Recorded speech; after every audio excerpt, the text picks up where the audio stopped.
Hi കൂട്ടുകാരെ, ഇന്ന് നമുക്ക് അടിപൊളിയായിട്ടുള്ളൊരു ഹെൽത്തി ചിക്കൻ കറി എങ്ങനെയാണ് തയ്യാറാക്കുന്നതെന്ന് നോക്കാം. അതിനായിട്ട് ഞാനൊരു പാൻ അടുപ്പത്ത് വെച്ചിട്ടുണ്ട്. പാൻ ചൂടായതിന് ശേഷം ഞാൻ അതിലോട്ട് അല്പം വെളിച്ചെണ്ണ ഒഴിച്ചു കൊടുത്തിട്ടുണ്ട്.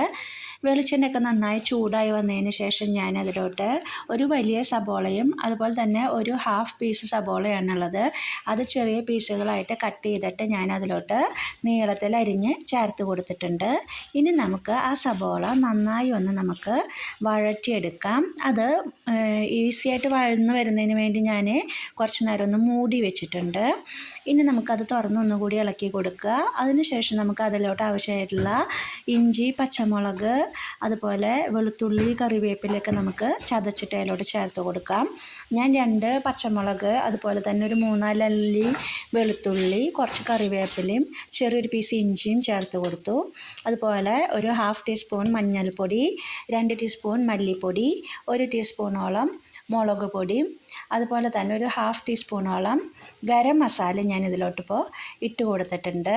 അതിന് ശേഷം ഒരു സ്പെഷ്യൽ ഇൻഗ്രീഡിയൻസ് ആയിട്ടുള്ള നട്ട്സ് പൊടിച്ചിട്ടുള്ളതാണ്. ബദാം, കാഷ്നട്ട്സും പിസ്തയും കൂടി പൊടിച്ചിട്ടുള്ള പൊടി, അതൊരു സ്പൂണോളം ഞാൻ അതിലോട്ട് ചേർത്ത് കൊടുത്തിട്ടുണ്ട്. അതിനുശേഷം നമ്മളത് നന്നായി ഒന്ന് മിക്സ് ചെയ്ത് എടുക്കുക. ഇനി ആ പൊടികളുടെ എല്ലാം പച്ചക്കുത്ത് മാറിയതിന് ശേഷം നമുക്കതിലോട്ട് അല്പം തക്കാളി ചേർത്ത് കൊടുക്കാം. ഒരു തക്കാളിയാണ് ഞാൻ എടുത്തിട്ടുള്ളത്. അത് ഞാൻ ചെറിയ പീസുകളായിട്ട് കട്ട് ചെയ്ത് വെച്ചിരിക്കുന്നതാണ്. അത് ഞാൻ ചേർത്ത് കൊടുത്തു. അത് നന്നായി വഴന്ന് കിട്ടുന്നതിന് വേണ്ടി ഞാനത് മൂടി വെച്ചിട്ടുണ്ട്. ഇപ്പോൾ അതെല്ലാം നന്നായി ഒന്ന് റെഡിയായി വന്നിട്ടുണ്ട്.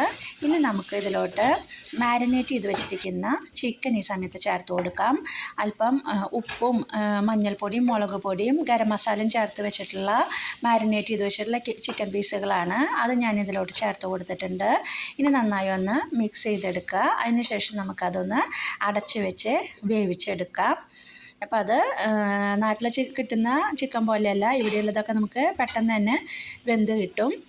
ഇപ്പോൾ ഒരുവിധം നന്നായി വെന്ത് വന്നിട്ടുണ്ട്. ഇനി നമുക്ക് അതിലോട്ട് മാരിനേറ്റ് ചെയ്ത് വെച്ചിട്ടുള്ള പാത്രത്തിൽ അല്പം വെള്ളം ഒഴിച്ച് കൊടുത്ത് ഏകദേശം 1 കപ്പോളം വെള്ളം എടുത്തിട്ടുണ്ട്.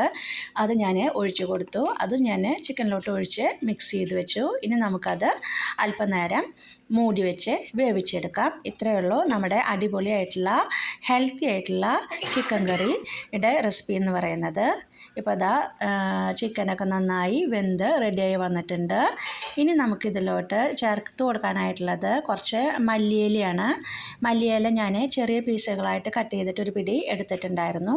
അത് ഇതിൻ്റെ മുകളിലോട്ടൊന്ന് ചേർത്ത് കൊടുക്കുക. അല്പം ഉപ്പിൻ്റെ കുറവുള്ളത് കൊണ്ട് ഞാൻ ഈ സമയത്ത് ഉപ്പ് ഞാൻ ചേർത്ത് കൊടുത്തിട്ടുണ്ട്. അപ്പോൾ ഇത്രയുള്ള നമ്മുടെ അടിപൊളിയായിട്ടുള്ള ചിക്കൻ കറിയുടെ റെസിപ്പി തയ്യാറായി കഴിഞ്ഞു. അപ്പോൾ നിങ്ങളെല്ലാവരും തന്നെ ഇതൊന്ന് ട്രൈ ചെയ്ത് നോക്കണം. എന്നിട്ട് അഭിപ്രായം പറയാനായിട്ട് മറക്കരുത്. അപ്പോൾ നമുക്ക് അടുത്ത മറ്റൊരു വീഡിയോ ആയിട്ട് വീണ്ടും വരാം.